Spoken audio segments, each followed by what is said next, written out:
දැන් පිල්ලියන් ඇතුලේ පිල්ලියන් ගත්තේ ඇයි? පිල්ලියන් ගත්තේ නගර පළාතේ විශ්වවිද්‍යාලයේ හිටපු උපකුලපතිතුමා මහාචාර්යවරයෙක් එතුමාව පැහැරගෙන ගිහිල්ලා අතුරුදහන් කිරීමේ චෝදනාවට අවුරුදු ගානකට කලින්. පිල්ලියන් කරපු එකම වැරද්ද ඕක නෙවෙයි. අපරාධ ගොඩක් කරලා තියෙනවා. LTT සංවිධානය ඉන්න කාලේ අරන්තලාවේ භික්ෂු ඝාතනය, පොලිසිය 600ක් මරපු වගේ දේවල් තියෙනවා. ඊට පස්සේ LTT එක අයින් වුණාට පස්සේ රාජපක්ෂලගේ කොන්ත්‍රාත් සඳහා ගොඩක් අපරාධ කරලා තියෙනවා. දැන් පිල්ලියන් ගත්තම අරගොල්ල බය වෙලා. කවුද? රාජපක්ෂල බය වෙලා, රනිල් වික්‍රමසිංහ බය වෙලා, නාමල් බය වෙලා, ඔය ඔක්කොම ටික බය වෙලා තින්නේ. මොකද ඒගොල්ලන්ගේ කතන්දර ගොඩක් පිල්ලියන් දන්න. පිල්ලියන් කියන්න පටන් ගත්තොත් එහෙම ලේසි වෙන්නේ නැහැ ඒගොල්ලන්ට. පිල්ලියන් නොකිය ඉන්නත් බෑනේ. ඇයි නොකියන්න බැරි? පිල්ලියන් රඳන් ඉන්නේ දින 90කට. රඳවන් ඉන්නේ දින 90කට රාජ් පොලිසිය. එතකොට පිල්ලියන්ට Taman දන් දේවල් කියන්නේ ඇති තරම් කල් තියෙනවා. දැන් දින 15ක් විතර ගිහින් තියෙනවා. තවත් 75ක් විතර තියෙනවා. අවුලක් නෑ නේද?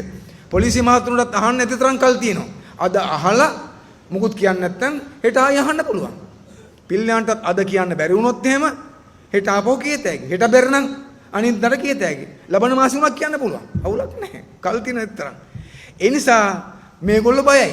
පිල්ලියන් කතා කරන්න පටන් ගත්තොත් එහෙම මේ ඔක්කොම ටිකට ඇතුළට යන්න වෙනවා.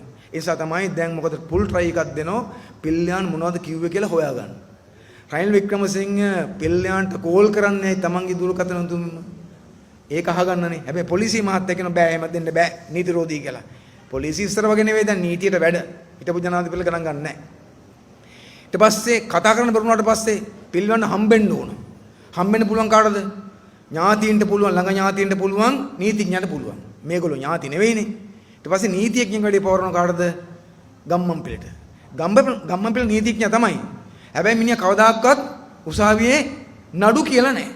ගම්මන්පිල කවදාකවත් නඩුවක් කියලා නැහැ. නාමල් රාජපක්ෂ වගේමයි. නීතිඥ හැබැයි නඩු කියලා නැහැ. එහෙම වුණොත් මේක වාර්තාවක් මොකද්ද?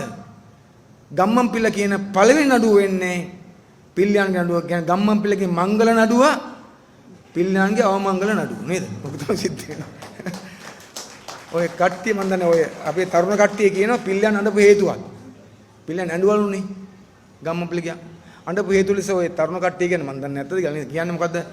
පිල්ලියන් දැනගත්තු ගමම්ම තමන්ගේ නීතිඥයා ගම්මන්පිල කියලා ඇඬුවලු. නඩුව පරදිනවනේ ෂුවර් එකට. ඒ නිසා. ඉතින් ඕක තමයි වෙලා තියෙන්නේ. දැන් පිල්ලියන්ව දේශප්‍රේමී කරනවා. මොකද්ද? ජාතික වීරයෙක් කරලා අන්තිමට කියනවා මොකද්ද? යුද්ධය අමාරුම කාලේ යුද්ධ දිනුවේ පිල්ලියන්. කලින් කිව්වේ මහින්ද දිනුවා කියලානේ යුද්ධ නේද? අවසන් කරේ. දැන් බලුවම මහින්ද නෙවෙයි යුද්ධය අවසන් කළ දෙන්නේ කවුද? පිල්ලියන්. ලබන සතියේ මොකක් කියයිද දන්නේ නැහැ. ඔහොම තමයි යන්නේ. එතකොට දැන් ඔගේ වැදගත්ම කෑල්ල එක නෙවෙයි. වැදගත්ම කෑල්ල පිල්ලියන් බලන්න ගිහිල්ලා ඇවිල්ලා ගම්මන්පිල කිව්වා මාධ්‍යයට පිල්ලියන් එක හරියට කතා කරගන්න බැරුණා පොලිසියේ මාතෘ 4ක් ළඟ හිටියා කියලා. පොලිසියෙන් ළඟ හිටියම කතා කරන්න බැරි වෙන්නේ මොනවද නීතිඥයෙක්ට. එයාගේ නීතිඥ වැඩේ කරන්නම් කිසි බාධාවක් නැහැ. නඩුව කියනවද කොහොමද කියන්නේ මොනවද තොරතුරු මොනවද අප දෙන්නේ කොහොමද ඒව කතා කරන්න බාධාවක් නැහැ නේ නීතිඥයාට. හැබැයි කතා කරන්න බැරි මොනවද? පොලිසිය කෙනෙකුට කතා කරන්න බැරි මොකද්ද? පිල්ලන්ගෙන් අහන්න බෑ. උඹ අපි ගැනත් කිව්වද කියලා අහන්න බෑ. ඒක අහන්න බෑනේ. අර කේස් එකත් කිව්වද කියලා අහන්න බෑ. එතකොට අහුවෙනවනේ. ඒසත් දැන් මේගොල්ලෝ බය වෙන්නේ ඇයි? පිල්ලියන් මොනවද කිව්ව කියලා දැනගන්න බැරුව බය වෙනවා. ඒ නිසා දැන් ඔය සෙට් එකම ඇතුළට යාමට නියමිතව තියෙනවා. ඒගොල්ලන්ට ඇතුළට යන්න තු ඉන්න පුළුවන්. එක මොකද ආණ්ඩුව වට ගන්නවා. ඒක තමයි මේ පොඩි ට්‍රයි එකක් දෙන්නේ කරන්න වෙන්නේ. නිසා අනිවාර්යෙන් අපිට ඔය වැඩි ඉවර කරන්න